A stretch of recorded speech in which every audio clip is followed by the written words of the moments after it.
Also, begin to treat your agreements as the architecture of your timeline.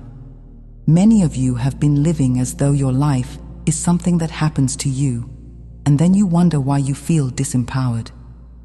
Yet you are beginning to notice, more clearly than ever, that what you repeatedly agree with becomes the atmosphere you live in. If you repeatedly agree with fear, your life begins to feel like a corridor of threat. If you repeatedly agree with cynicism, your life begins to feel like a place where love is naive. If you repeatedly agree with bitterness, your life begins to feel like a courtroom where you are always prosecuting reality. And if you repeatedly agree with Source as the only power, your life begins to soften into trust, not because circumstances instantly become easy, but because the inner authority that interprets circumstance has changed. So we invite you, become selective with your agreements. Not selective in a way that denies reality, but selective in a way that refuses to worship appearances. Because many of you are sensitive, we will say this plainly. There are realities that are true on the level of events, and there are realities that are true on the level of power. Events can be chaotic, events can be painful, events can be confusing, but power is not divided. The great trap of your world is to believe that because an event is intense, it must be the ultimate truth. Many of you are graduating from this trap. You are learning to witness events without letting them define your identity. You are learning to respond without surrendering your inner sovereignty. This is what it means to live forward from a clearing. You do not regress into worshipping the outer world as your master. Simplify your inputs until you can hear your own guidance again. We have watched many of you attempt to live in constant consumption. Constant videos, constant commentary, constant predictions, constant spiritual content, and then you wonder why your inner knowing feels faint. Inner knowing is not faint. It is simply quiet. It does not compete with noise. It waits for you to stop shouting over it.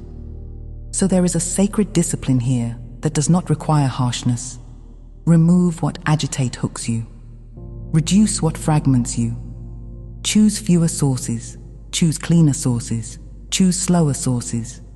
Give yourself spaces where you are not being told what to think, what to fear, what to want, what to believe. Those spaces are not empty. They are the doorway where your own wisdom becomes audible again. Let the material world become your canvas, not your compass.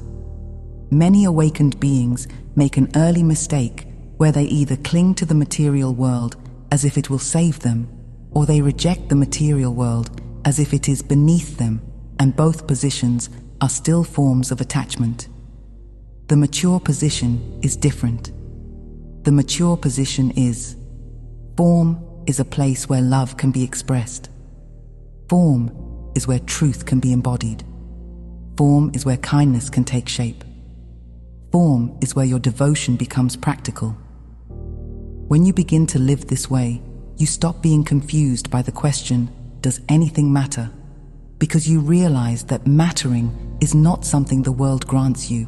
It is something you bring. Your life matters because you are here. Your choices matter because you are creative. Your words matter because they carry energy. Your presence matters because it changes the atmosphere of every room you enter.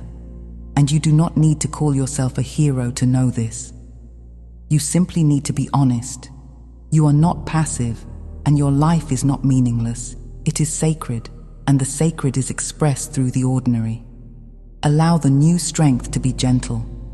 Many of you grew up believing that strength must be hard, must be loud, must be defended, must be proven. Yet the strength that arises after true inner integration is not hard. It is quiet. It is the strength to not be provoked. It is the strength to not be pulled into arguments that degrade your spirit. It is the strength to tell the truth without cruelty. It is the strength to say no without guilt. It is the strength to say yes without fear. It is the strength to be misunderstood without collapsing. This is the kind of strength you are cultivating now, and if you allow it to be gentle, it becomes sustainable.